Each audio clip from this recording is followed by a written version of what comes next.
অবশেষে দীর্ঘদিনের একটা ভয়ের অবসান ঘটল। সুপ্রিম কোর্টে যে ঐতিহাসিক রায় শুনিয়েছে তা বহু বাড়ির মালিকের কাছে যেন স্বস্তির নিঃশ্বাস। আমাদের সমাজে একটা প্রচলিত ধারণা বা ভয় ছিল, কেউ যদি দীর্ঘ বছর ধরে, ধরুন 50 বছর বা তারও বেশি সময় ধরে ভাড়াটে হিসেবে থাকেন, তবে তিনি হয়তো সম্পত্তির মালিকানা দাবি করতে পারেন। বিশেষ করে পুরনো ভাড়া বাড়ির ক্ষেত্রে অনেক সময় ভাড়াটেরা বংশ পরম্পরায় থাকার দোহাই দিয়ে মালিকের অধিকারকে অস্বীকার করার চেষ্টা করতেন। অনেকে তো এটাও ভাবতেন যে দীর্ঘদিন দখলে থাকবেই বুঝি সেই সম্পত্তি নিজের হয়ে যায়।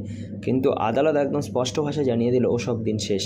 ভাড়াটে হিসাবে থাকার অর্থ হলো আপনি শুধুমাত্র মালিকের অনুমতি নিয়ে সেই বাড়িতে বসবাস করছেন। সেই অনুমতি কখনোই মালিকানায় রূপান্তরিত হতে পারে না। সে আপনি 1 বছর থাকুন, 50 বছর থাকুন, ভাড়াটে আজীবন ভাড়াটেই থাকবেন।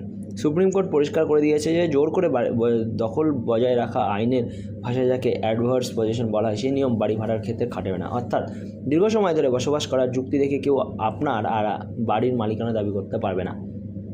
এই রায় লক্ষ লক্ষ মধ্যবিত্ত মানুষের কাছে এক বিরাট জয়। অনেকেই আছেন যারা নিজের সারা জীবন সঞ্চয় দিয়ে একটা বাড়ি বা ফ্ল্যাট কেনেন, কিন্তু ভাড়া দিতে ভয় পান। তাদের মনে সবসময় একটা আতঙ্ক কাজ করতো, যদি ভাড়াটে বাড়ি দখল করে নেয় আর যদি উঠতে না চাই। আদালতের এই সিদ্ধান্ত সেই ভয় অনেকটাই কাটিয়েছে। এখন থেকে এটা পরিষ্কার যে আইন বাড়ির আসল মালিকের অধিকারকে অগ্রাধিকার দেবে। ভাড়ার চুক্তি আর মালিকের অনুমতি শেষ কথা। সেখানে আবেগের বা পুরনো দখলের কোনো আইনি ভিত্তি নেই। সত্যিই এটা একটা যুগান্তকারী পদক্ষেপ, যা সম্পত্তির অধিকারকে আরও সুরক্ষিত